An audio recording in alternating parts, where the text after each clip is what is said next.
नमस्कार मित्रांनो, विश्वास Gavit Facebook page व आदिम संस्कृती यूट्यूब चॅनलला आपलं सहर्ष स्वागत आहे. बरेच दिवस म्हणजे 14-15 दिवस झाले हा व्हिडिओ आपण काढून ठेवला होता. तर ह्या ठिकाणी आपण पाहू शकता एक अशी वनस्पती आहे ती आम्ही बाहेर काढण्याचा प्रयत्न करतो. तर आपण ती ओळखून सांगायची आहे. आता बरेच आपल्याकडे ही वनस्पती आहे, परंतु त्याचं नाव मी व्हिडिओच्या शेवटला सांगणार आहे. तर ह्या वनस्पतीची आपण भाजी करून खात असतो. आता तुम्ही पाहू शकता तिचे जे स्वरूप आहे किती मोठं आहे, किती भव्य आहे आणि ती तुम्हाला व्हिडिओच्या माध्यमातून आम्ही दाखवत आहोत. तर ह्या ठिकाणी खोदता जवळजवळ बराच वेळ झालेला आहे, परंतु अजून ती काय हालायला तयार नाही. माझा जो मोठा मुलगा आहे तो केव्हापासून त्याच्या पाठीमागे आहे, परंतु अजून बराच खोल भाग अजून बाकी आहे. त्याला आम्ही असं हाताने ढकलून पाहतो, परंतु हालायला तयार नाही. म्हणजे ती बरीच खोल अशी ही वनस्पती ह्या ठिकाणी आहे. आणि आपण ही जी वनस्पती आहे ते पूर्वी आपली जी लोक आहेत ती भरपूर मोठ्या प्रमाणात वापरत होती आणि ही बिगर खताची वनस्पती आहे. याला काय आपण काही खत वगैरे देत नाही आणि त्याच्यामुळे ती आपण खायला तर चांगली लागते आणि आपल्या शरीरासाठी पण चांगली असते, आरोग्यासाठी पण चांगली असते. तर ही वनस्पतीचं नाव आपण कमेंटमध्ये नक्की सांगायचं आहे. शेवटी मी व्हिडिओच्या लास्टला मी तसं सांगणारच आहे, परंतु आपल्याला जर माहिती असेल तर हे बघू शकता तुम्ही किती खोल त्यांनी खोदलं आहे, तरीसुद्धा ती अजून निघत नाही. तर मग अजून ती बरीच अशी खाली असेल आणि त्याच्यामुळं त्याला बाहेर काढायला वेळ लागणार आहे. 1-2 हात तर त्यांनी खोदलेला आहे. तर ह्या वनस्पतीचा म्हणजे वापर आपण सर्रास खाण्यासाठी करतो आणि त्याची चांगली सुंदर अशी चविष्ट भाजी पण लागते.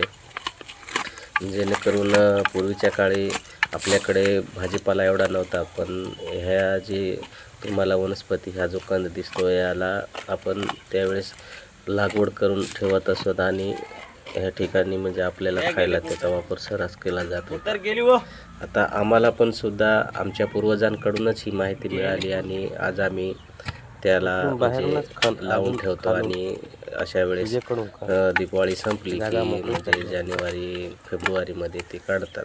तर आपल्याला आता जवळजवळ आज 14 मार्च आहे आणि आम्ही 1 तारखेला म्हणजे 1 मार्च रोजी आम्ही हे खोदण्याचं काम म्हणजे करत होतो. तर त्याचा व्हिडिओ माझ्याकडे शिल्लक होता, त्याच्यामुळं मी आज तो बनवून आणि तुमच्यासमोर सादर केलेला आहे.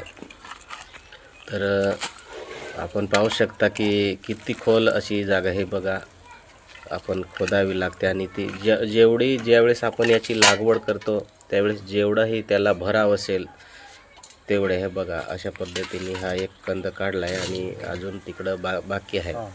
तर ह्याला जेवढंही भराव असेल मातीचा त्या ठिकाणी जर लावलं तर याच्याही पेक्षा मोठं स्वरूप ती घेऊन आणि तिची वाढ होत असते आणि त्याच्यामुळं आपल्याला चांगल्या प्रकारे खाद्यही मिळत असते. तर हे तुम्ही पाहू शकता, हे इतकी मोठी आहे की ती आपल्याला जवळजवळ 1.5-2 महिने चालेल. आणि हे अजून दुसरी ह्या ठिकाणी तुम्हाला व्हिडिओमध्ये दिसत आहे. तर आपण ज्यावेळेस पूर्वीच्या काळी आपल्याकडे एवढा भाजीपाला नव्हता, तर त्यावेळेस अशाच कंदाचा वापर करून आणि लोक भाजी म्हणून वापर करत आहेत. तर ते अजून आपल्याकडे अशा प्रकारचे बियाणं आहे आणि आपण त्याचा सर्रास वापर करतो.